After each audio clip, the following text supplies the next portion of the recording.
And we have our partners from Rhino.Fi here as well. Dan, welcome to the partner community call. Hi, everyone. Thank you for having me. Yeah, so Dan, what's your role at Rhino.Fi?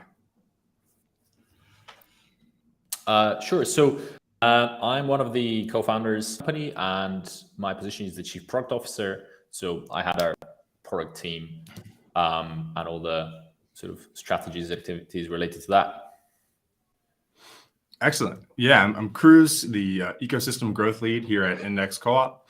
We should be live on all of the Index properties, so Twitter, YouTube, LinkedIn, and I think the Rhino.Fi YouTube channel as well. So guys, you can leave comments. We can monitor the chat, and we'll try to answer your questions at the end. If you're in our Index Insiders group, you got to ask questions ahead of time, so we will be addressing those as part of the agenda for the call. All right, let's get into it. The June partner community call with Rhino.Fi. So we do have a slide deck we can hop through. We'll go ahead and share that onto the screen here. Perfect. Housekeeping, I just went through. Make sure to drop into our Discord if you want to join that Index Insiders. We'll talk about it a little bit more at the end, and we will open it up to folks that are holding Index products on the Rhino.Fi platform. Disclaimer, I'll let you read through this one yourselves, but not financial advice, not tax advice, not legal advice, etc. As always. So here's what we're going to cover today. A history of Rhino.Fi. We've been working with Rhino.Fi this year, but they've been around for a long time. I think longer than Index even. They used to go by some different names that we'll break down. The Rhino.Fi mission. They are, if you're not familiar at all, I'll let Dan break this down later on, but they're a multi-chain aggregator. So a great distributor for index products and all kinds of different tokens and strategies in the DeFi world. We'll go through the Index Co-op mission. We'll break down what is a multi-chain aggregator. And our insiders really wanted to dive more into how self-custody works on Rhino, a little bit behind the scenes, talking about how the tech stack actually works, how it's different from other bridges, how it's different from other platforms. And then we will do a little bit of a demo showing the Rhino.Fi platform and how you can buy an index product on Rhino.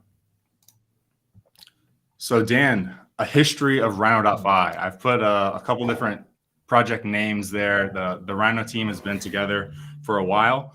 Used to work on another project called ETHFinex, and eventually it became DeFi and Rhino.Fi, I think, just in the last year or so. So what's the history there? Break it down for us.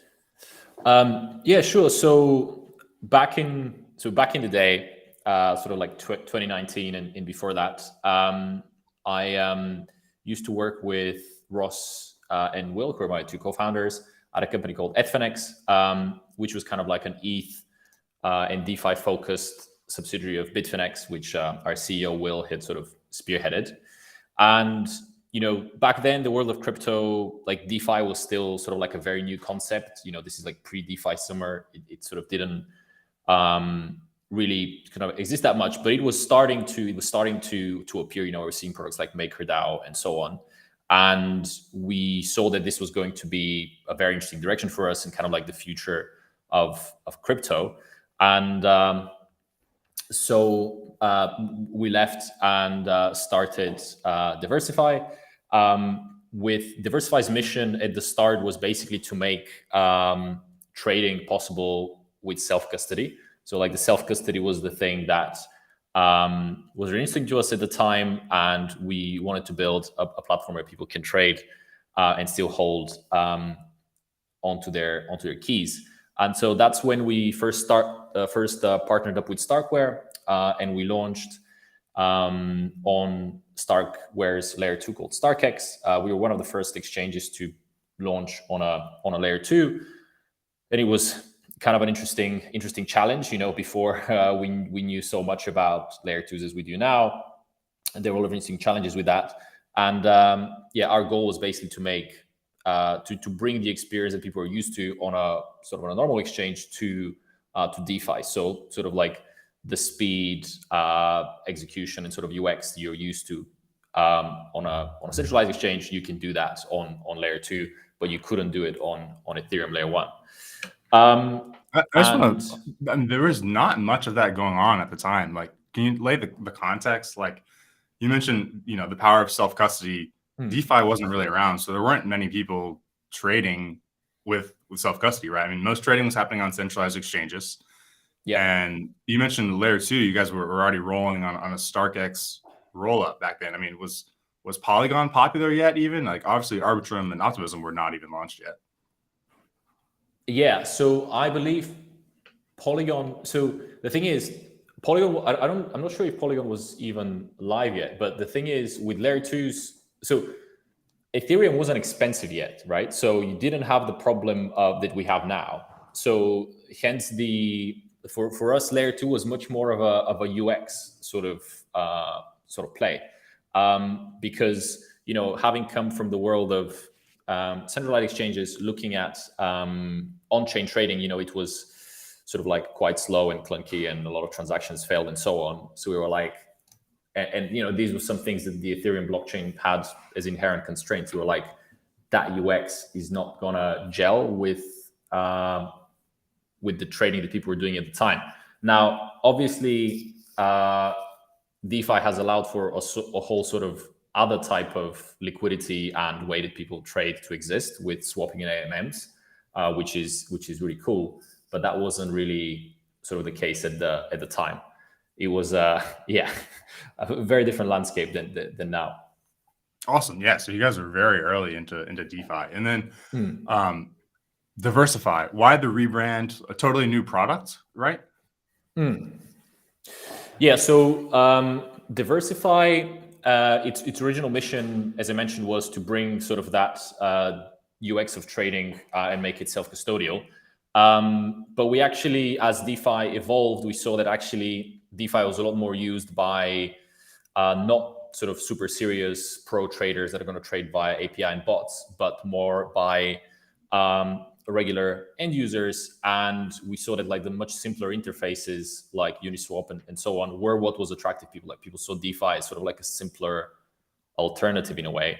And that shift in audience also made us sort of rethink our value proposition.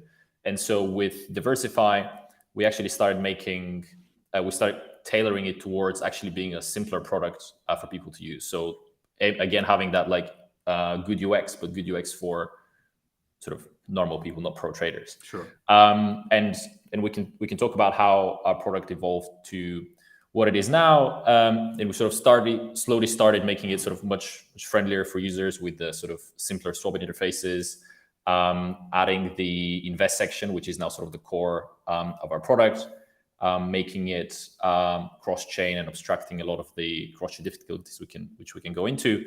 So then we were like, okay, we want to actually be bringing DeFi, to a mass market, to a lot of people. And the name Diversify was a very sort of nerdy early adopter tech name.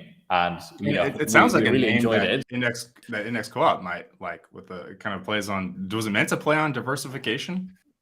So it was like a game on DeFi and diversification, which we thought was quite cool. But what we've kind of sort of realized after a couple of years of using that is that like no one would ever spell it right. It was constantly misspelled, and it was kind of difficult for people to remember. So at some point we were like, okay, we want to adjust our brand to be a lot more suitable for a bigger audience, to be sort of less scary, to align with our mission of wanting to make DeFi accessible to more people. And so that's why we decided to do something that's much easier to remember, to spell, much friendlier as a brand, and that would allow us to scale. And that's where Rhino came in. Yeah, and I love the branding. The gradient is beautiful. I tried to match with my lights a little bit here, but there's too much light here. But yeah, I mean, it's a very accessible platform. Of course, the point of the product is to make DeFi more accessible. So it makes sense to have a brand that is welcoming. So yeah, I've got kind of what I could kind of pick up as a mission statement from you guys have an amazing about page. You just go to Rhino.Fi and kind of scroll through the about. You can get the timeline of Dan's, earlier project, ETHFinex, all the way through Diversify and Rhino, about us, mission, vision, and the team. How would you sum up kind of the mission of Rhino? I mean, certainly you kind of talked about how you got to here, but what are you guys really looking to do with the current product? So essentially,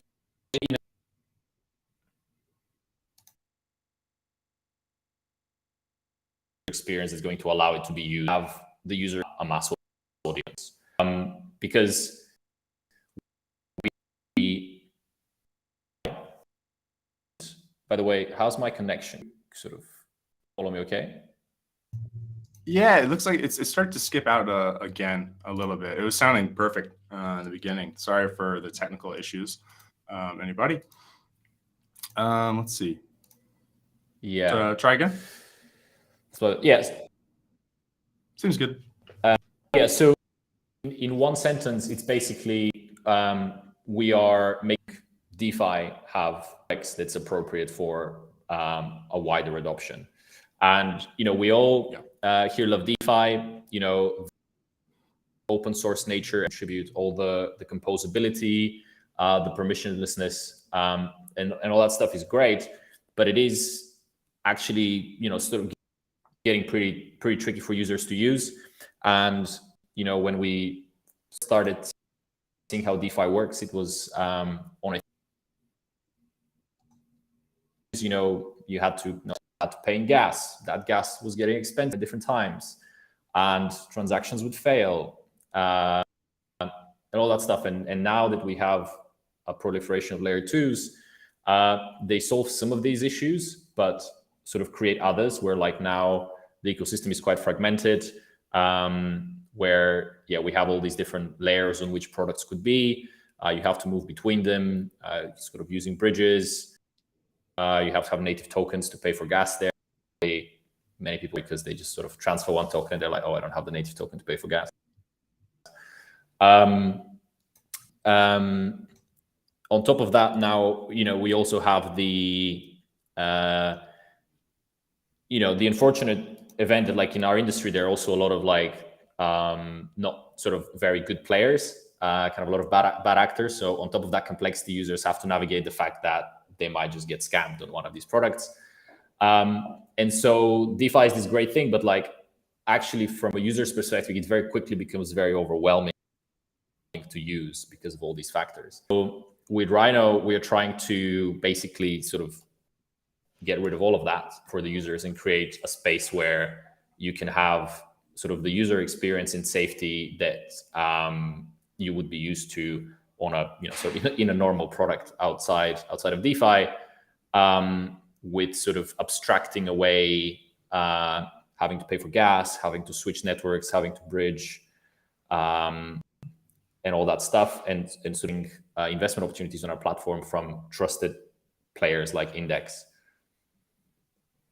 Awesome. Yeah, I mean, abstracting away complexity is certainly the game that we're in, as well as, of course, many people in DeFi right now.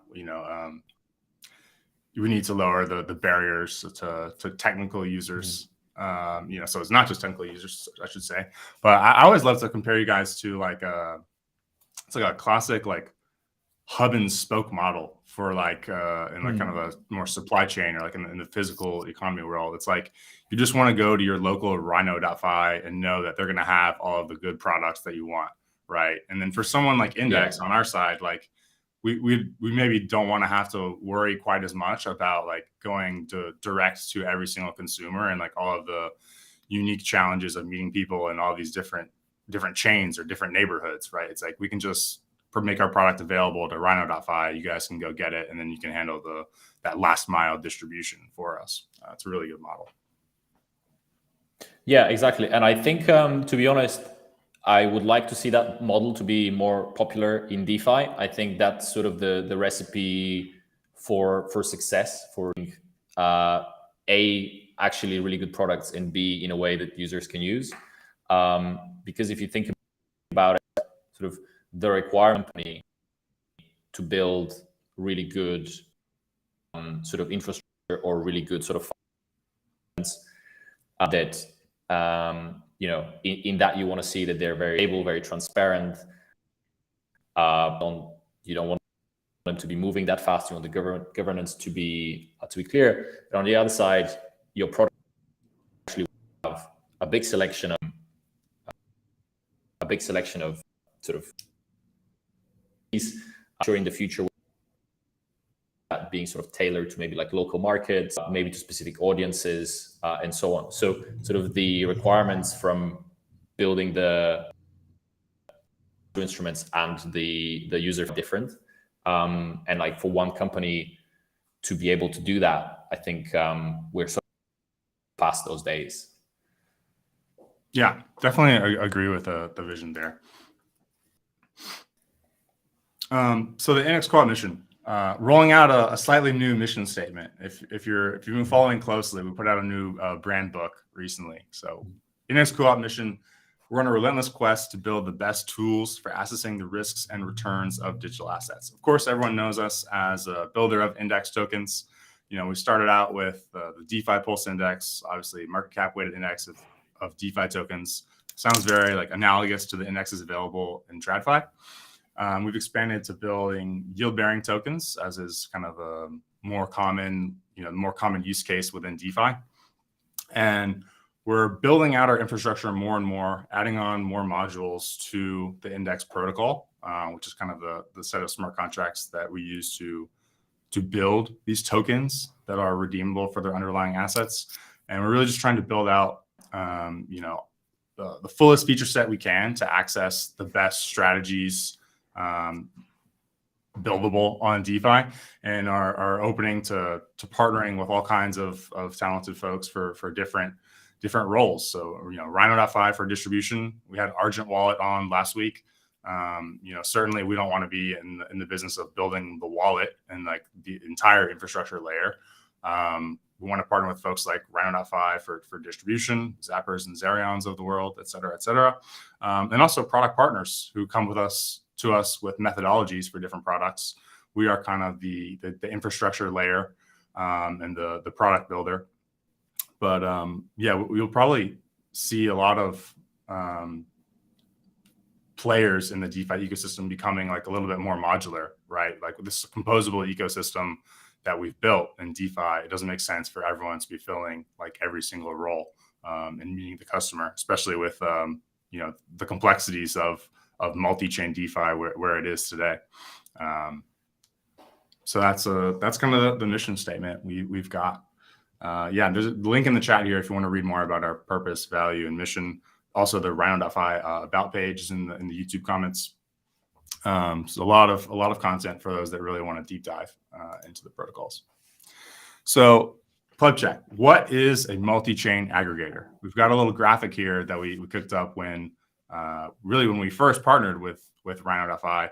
That our IC ETH product, the leverage staking product, that's the token logo you see at the top of the graphic. And then we've got kind of a couple of different bridges, I guess, to these different chains: Arbitrum, Polygon, Binance Smart Chain. I know we could add zkSync Era there as well.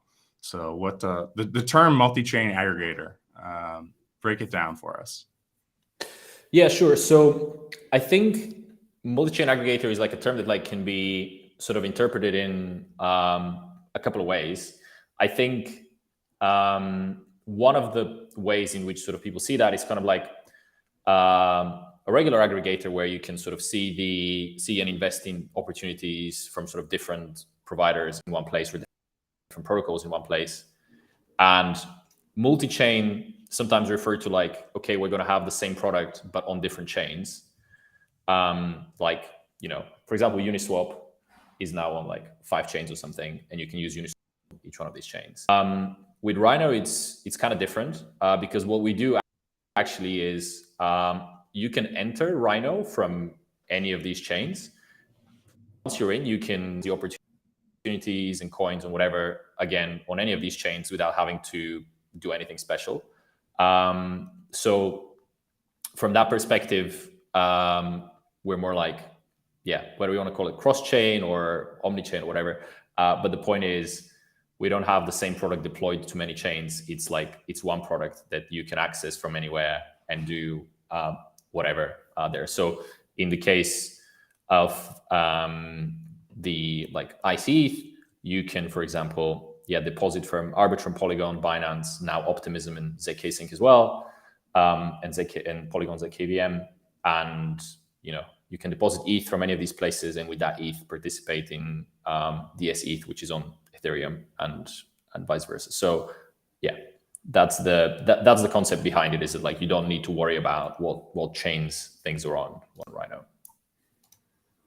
Yeah, awesome. And let's talk a little bit more about like what chain you're on when you're using Rhino, right? You've mentioned the StarkX rollup a few times.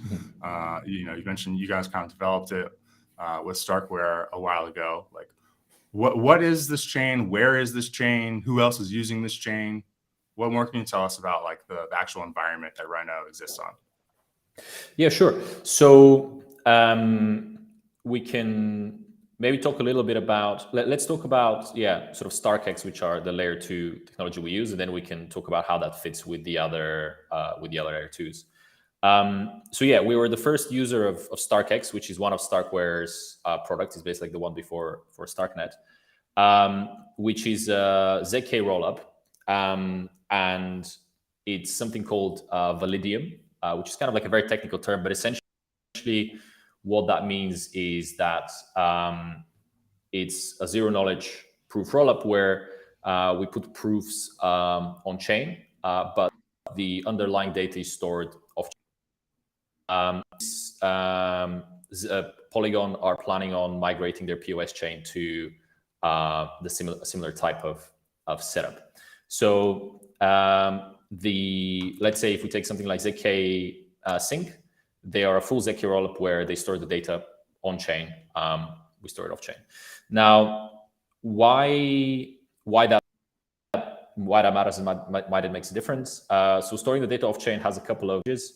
One of them is that your activity is private because the data is not posted on chain, and the other one is that it's much cheaper to transact because you don't put data on the Ethereum blockchain. And sort of in a nutshell, how that works, it's similar to other ZK rollups. Essentially, the transactions that users make are like batched together, and in a period of time, which is like a proof is generated that sort of the set of balances of the users on the rollup is correct.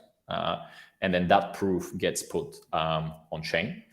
And there are a few operators of like DYDX, Sorare, and so on. So we share a common prover, which is the sort of the piece of the infrastructure that creates the proofs that go on chain.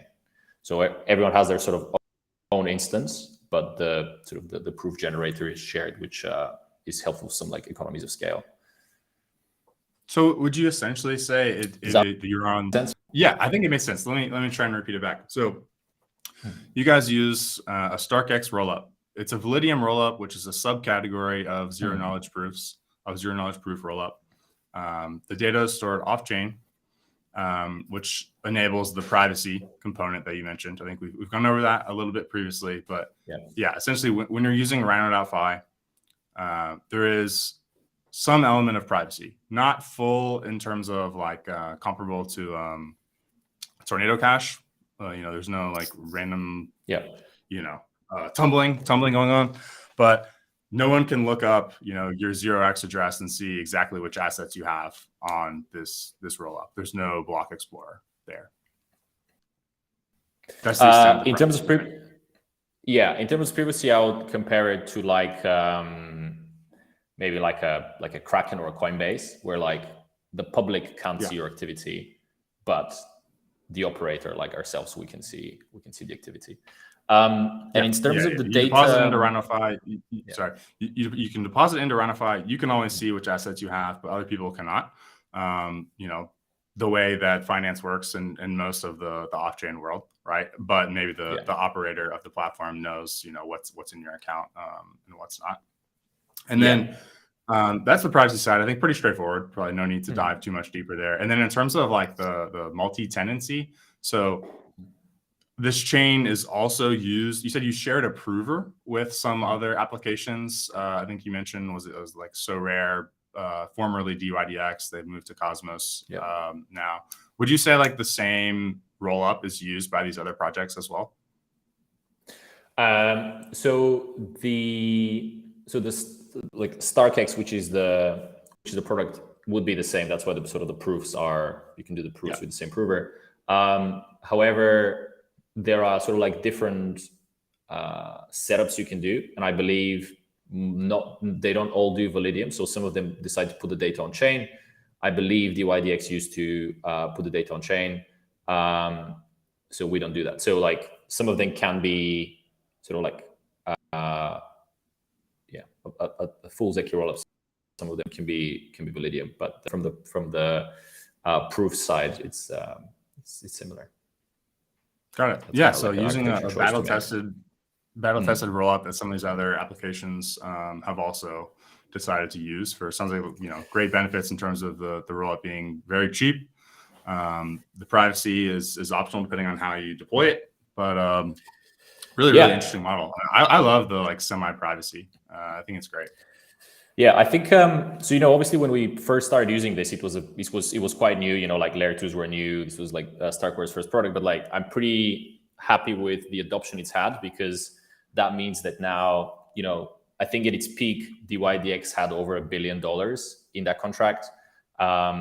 So that's been under a lot of pressure.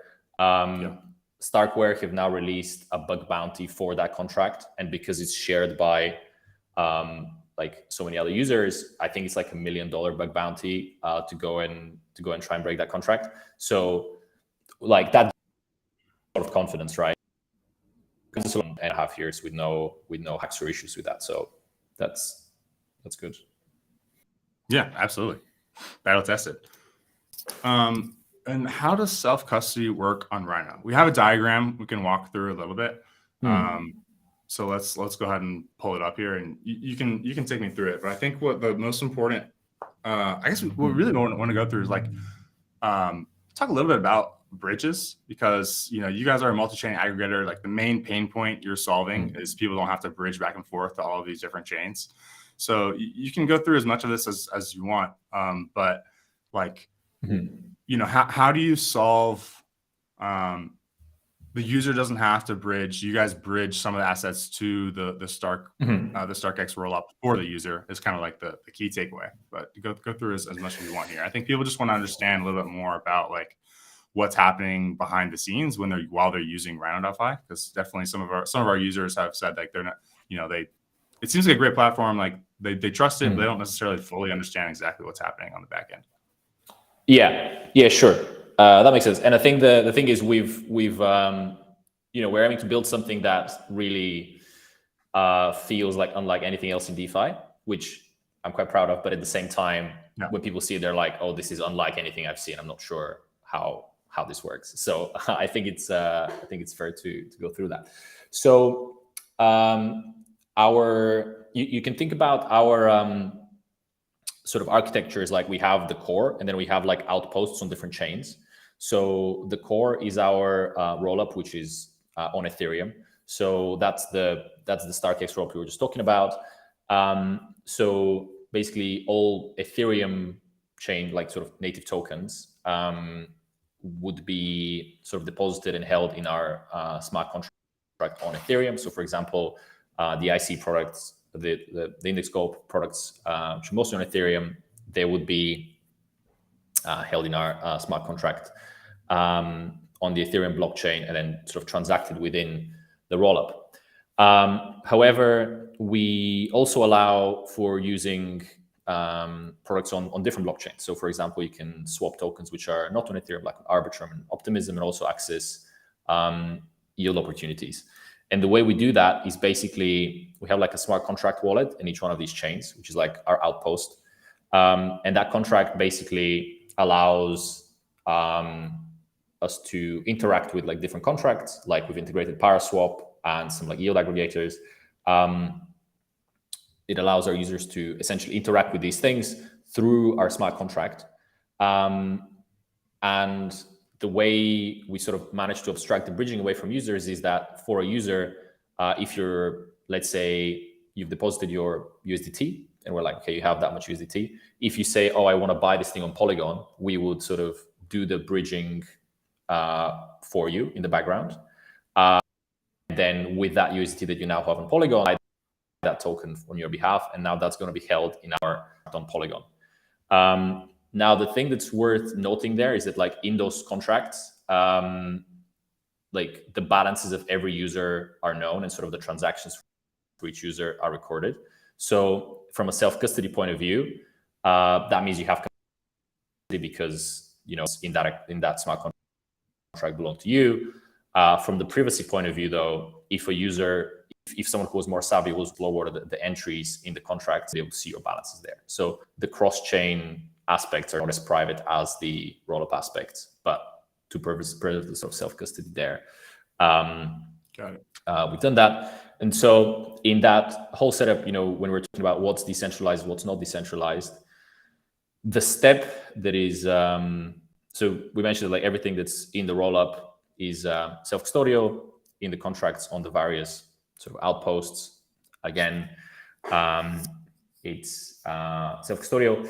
The part that still isn't is that link, that sort of bridging we do behind the scenes for you. So essentially, when we're saying, like, okay, you know, you've deposited dollars from here, but you want to use them there, and we sort of exchange those for you, that part is like done by us. Basically, we do something called like a conditional transfer, and you need to trust us as the operator that we are going to do that trade sort of fairly between the two chains.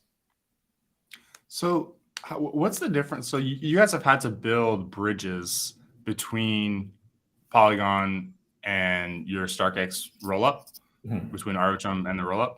What's the difference between, like, that bridge that you built and something like the canonical, like, Arbitrum bridge or Polygon proof of stake bridge? Yeah, so basically the way our bridges operate is that we have sort of like a contract on each one of those chains, and, you know, like, we are one of the users. We're one of the users on these on those chains. So basically, when you send us funds on one chain, we would into that smart contract, we would credit your account on a different chain. That's why it has that sort of centralized step, but it allows for sort of instant transfer funds at, like, almost no cost. Got it. Yeah. So, I mean, the Polygon or the Arbitrum bridge work on, like, a lock and mint model as well. So it's pretty similar, no? Yeah, I think very few bridges sort of manage to make it sort of completely decentralized, and it usually comes with sort of a lot of waiting time and gas costs. I think there are some sort of innovations coming in the bridge. I think we're seeing, like, the protocols becoming sort of a lot more interoperable. You know, we're seeing all the sort of, like, hyper chains and super chains that will be sort of, you know, interoperable coming. But I think for now, the different blockchains are still, like, a little bit too separate to be able to do it in a completely trustless way easily. Yeah, sure. And I think something that's not pictured on this diagram that is also really beneficial to users is how you guys get the inventory that people want to buy on your StarkX rollup over there, right? It's like, so for example of, like, Index Co-op's diversified staked ETH product, you guys will go and mint a big batch of it on mainnet and then bridge it over to the rollup, and then you can sell it, you know, piece by piece in much smaller chunks to the user. So there's a lot of kind of, you know, efficiencies of scale there as well. You're bulk buying, like Costco, by the pallet, and then people can just come buy one by one. Yeah, and that has sort of, like, two benefits. One of them is that the users obviously don't have to pay gas if they want to buy index core products. If you want to, you can exit and enter very easily without that sort of eating into your profits. But the other side effect is that like we're not going to put opportunities on the platform that we don't want to hold a little bit of collateral ourselves. So we're kind of eating our own dog food in a way. So like, yeah, we're not going to make our users hold something that we wouldn't hold ourselves. Yeah, that's a much bigger deal, I guess, with financial products even than Costco. Although whatever, there's some carrying costs to inventory, but yeah, definitely you're putting your money where your mouth is, and it's a curated environment, which of course is great for. I mean, probably I was gonna say like maybe more beginners, but probably everyone. You're not gonna buy stuff that you have no business buying, anyways, and that Rhino.Fi is taking some long exposure to the things that are helping the platform as well. Yeah, and I mean, like we're all still like early adopters in the space, and probably everyone has sort of like a chunk of their portfolio. They're like, okay, this is sort of my cold storage or whatever. This is my main chunk of money that I want that. I want that to be somewhere where like I know it's gonna be good. And then maybe with like some small chunk of your money, you're gonna go and sort of explore the ecosystem and try out experimental things and so on. So we all have different use cases, but like at Rhino, that curated environment, we're aiming for it to be like the place where you can like sort of not worry when you fund to there, you're not gonna get rugged. Sure. I mean, that's certainly what Index tries to do as well. If we build all of our own products, so certainly we only stand behind the things that we build. But yeah, it makes it simpler for the user. We've got some comments here I'm gonna pull up. Brad says, can you further pleb check the off-chain data storage and custody? Walking through an example, say I purchase Index's ICE through Rhino. Is the ICE at that point still in the custody of Rhino? No. So the point about your sort of like Costco sort of explanation was we're sort of like you can think about us like as a market maker. So like we have a bunch of this stuff to sell. Once you buy it, it's yours, and we can't like the funds that users have on the platform are completely like untouchable by us. We can't do anything with them. There have been scenarios where like users have had issues with sort of, let's say they've lost their seed phrase or something, and we're like, no, it's that's sort of the downside of self-custody, but that's the question about the connect. Yeah, so it's kind of further continuation of the question. So so I buy the ICE from Costco, now it's in my possession. I think the like mentally just not having like a block explorer on the StarkX is what kind of confuses people. Like, but it is attached to your same wallet address on that roll up, the same way like the tokens that you hold on Arbitrum are, right? Yes, and it is attached to your wallet, and that's important because let's say for some reason we turn malicious, or our like prover operator or anyone sort of in the chain of operating our platform turns malicious. What happens with your funds? And what's going to happen is if we don't process sort of batches and withdrawals within a certain amount of time, I think like 24 hours, any user can trigger the emergency withdrawal operation. And then basically all the funds from the contract are going to get dispensed back to their or to the address that you are using. And even in the either we turn malicious or like events, you always be able to get essentially. So in that emergency withdrawal scenario, do my funds show up on Ethereum mainnet or from whichever chain that I deposited from? So they would be what your on the usually they will. So for example, the ICE products, they only sort of live on Ethereum, so those would always be on Ethereum. if you have deposited, let's say, USDT from Polygon, and you haven't done anything with that exchange for other stuff, that will probably be still back on Polygon, because there's no reason for that to be removed. Yeah, that makes sense. Yeah, so I mean, you can just think of the StarkX rollup similar to other layer 2s. It's still in your custody. It just has this like semi-private element, so that the best block explorer for you to use is the Rhino balances screen, essentially. We have a history section as well where you can go and sort of check your.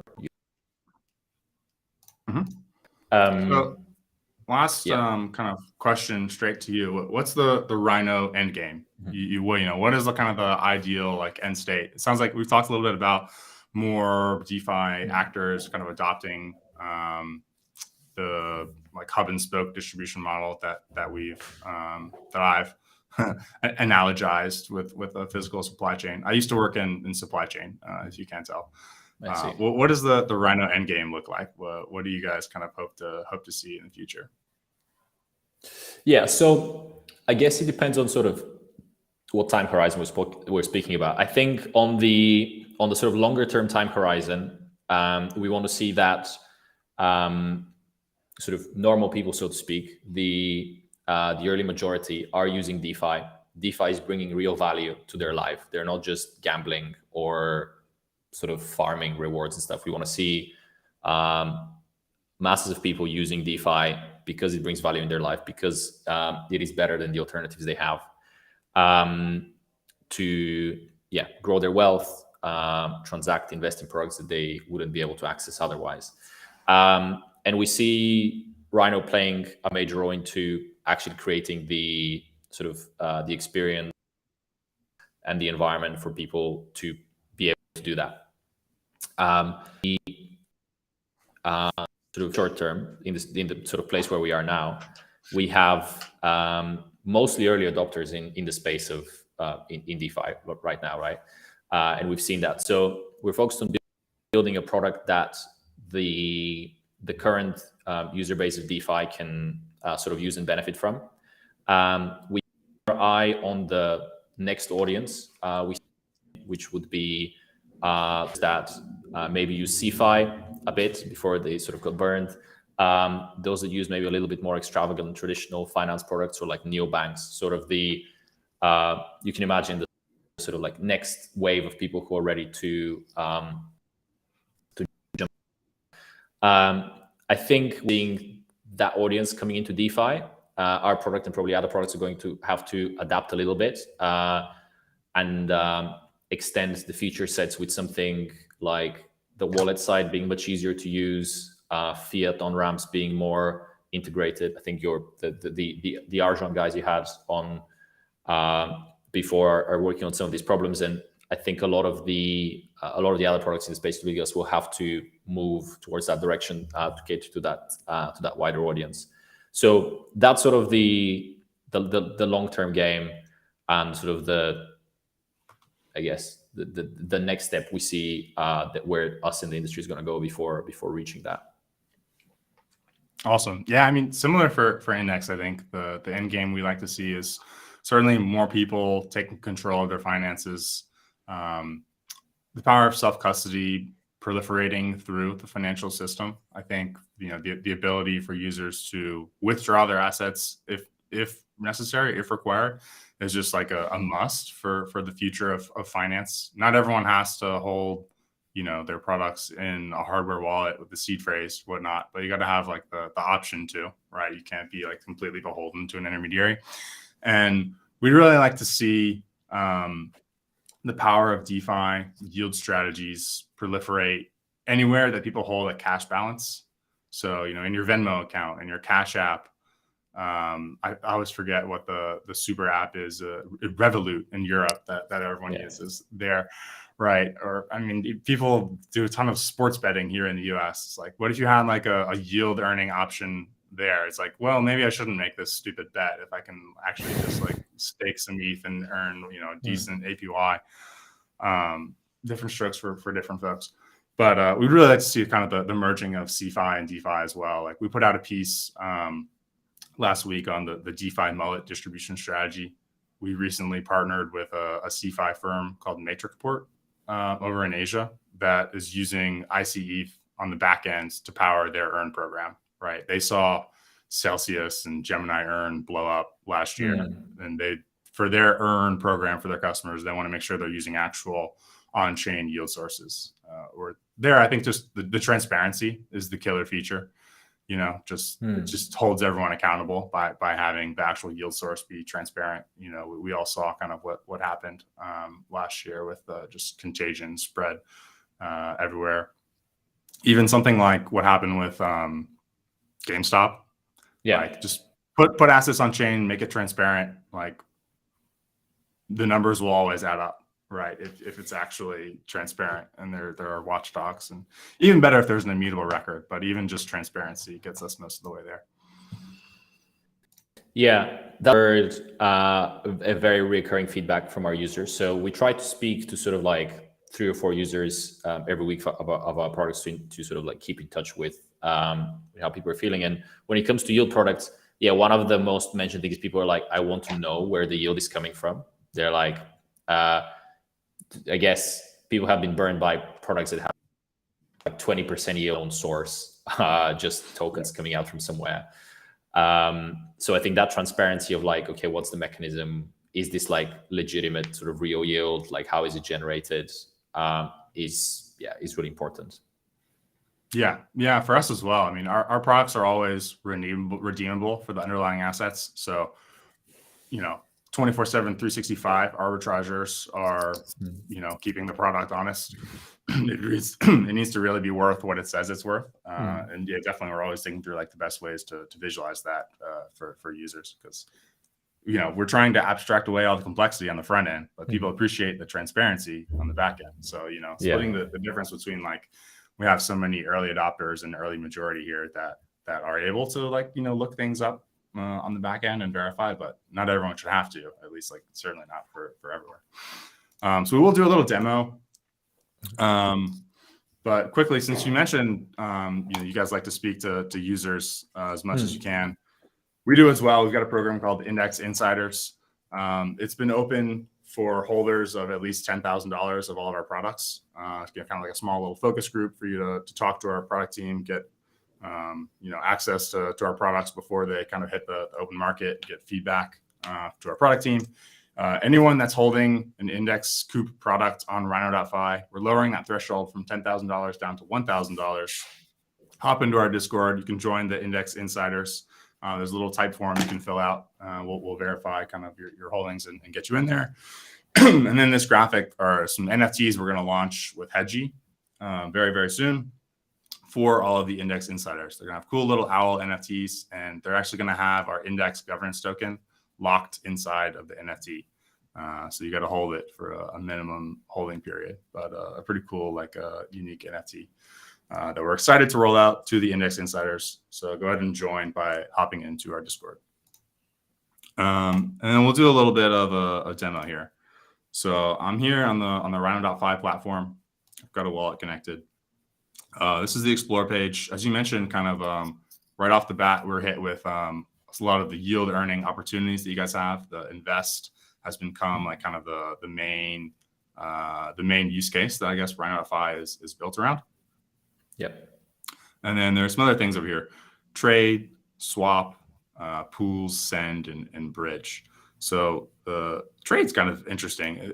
What I understand is like it looks a lot like the way you trade on a kind of centralized exchange screen here. What how do you guys like settle these on? Is this all happening on the StarkX roll up as well, or how does this work in relation to we've talked about invest flow only so far? So this is basically our markets, which are native to the to our StarkX rollup. So the ones which are based like Ethereum tokens. We actually have like an order book powering them in the background. So this screen essentially allows you to trade on the order books like you would on like Binance or Bitfinex. Being on that StarkX rollup allows us to actually be able to execute these fast enough to have that experience. And for a lot of these markets, actually, we share liquidity with Bitfinex. So if you go on the Ethereum market, you would see that it's like very, very deep.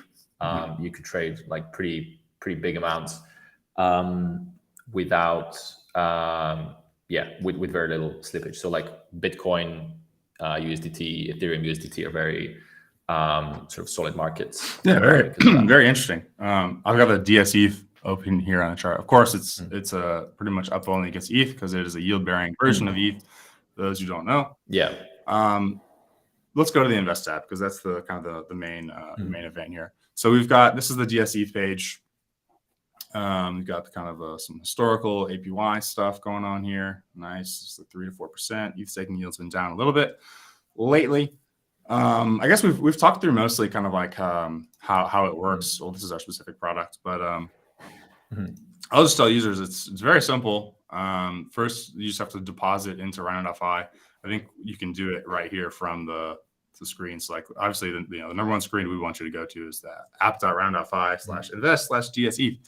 When you're in here, you can deposit from all these different chains, right? I want to deposit ETH. I can go from all of these different chains that are pictured down here below: Ethereum, Polygon, Arbitrum, Binance Smart Chain, zk Sync, Arrow.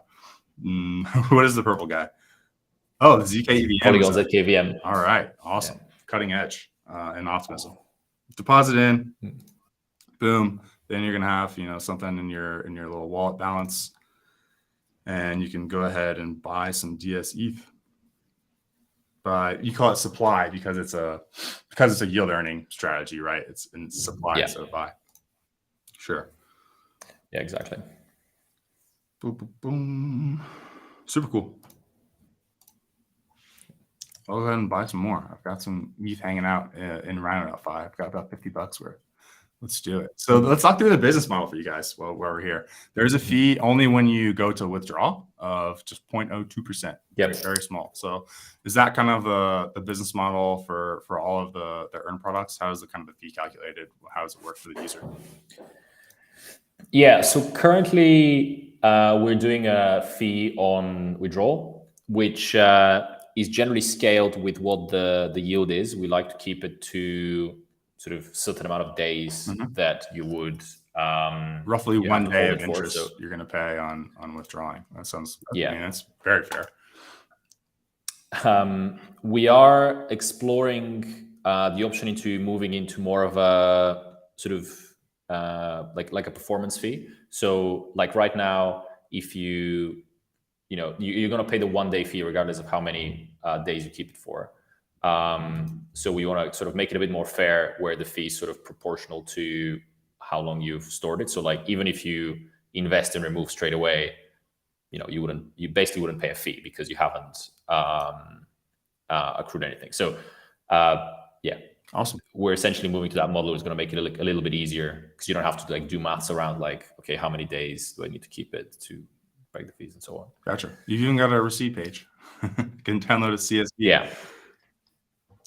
I guess that's important since it's kind of a semi-private. Your crypto tax software might not pull it in automatically, right? Yeah. We do the CSVs, and we have catered them to fit with the sort of tax softwares, the most popular ones. Oh, somebody wants me to switch to dark mode in the chat. I forgot, of course, in crypto you have to be on dark mode. Looks good. Pools, I think, is kind of interesting. So you guys have an AMM on the StarkX rollup? Yeah. Cool. So we have an AMM running. So for some tokens, we have a local AMM market rather than an order book. So users can participate in that and get trading APY, trading fee APY, sorry, plus some rewards we do in DVF. DVF, I guess you've launched the governance token when the name was Diversify. Exactly. Yes. Yeah. We, as a builder / issuer of tokens, we know it's not too straightforward to change the name of tokens after you've already launched them or to deprecate them. So DVF will live on, a good relic from the early days. Yeah, exactly. I think that's probably all we need to do. I guess let's take a look at the bridge chain. I guess Deposit your funds from chain A, withdraw fund. Oh, so you guys have, that's right. You guys have just a pure bridge. Since you have all these bridges built in the background, I remember when ZK Sync era had just launched, you guys were like one of the most popular bridges, right?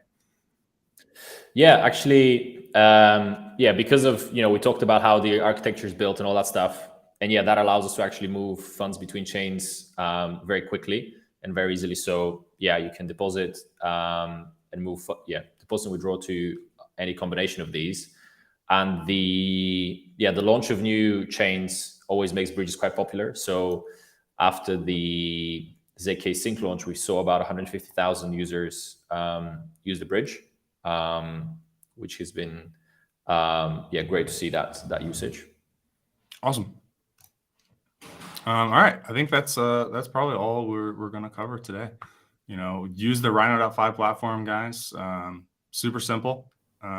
Abstracts away a lot of complexity. Even more if you go and buy an index co-op product, which is abstracting even more complexity on the back end. Diversified staked ETH here is, of course, the one we're most excited to push today. We've been live for about almost 6 months now for diversified staked ETH, getting ready to rebalance, have our first rebalance and add a fourth liquid staking token to the index. I won't say what it is, but you'll see it coming up soon. Nice. All right. Thanks, Dan, for coming on from Rhino.Fi. That will do it for the June community call from the Index Co-op. So thank you for having me. All right. Thanks, Dan. Have a good one, everybody. Happy Tuesday.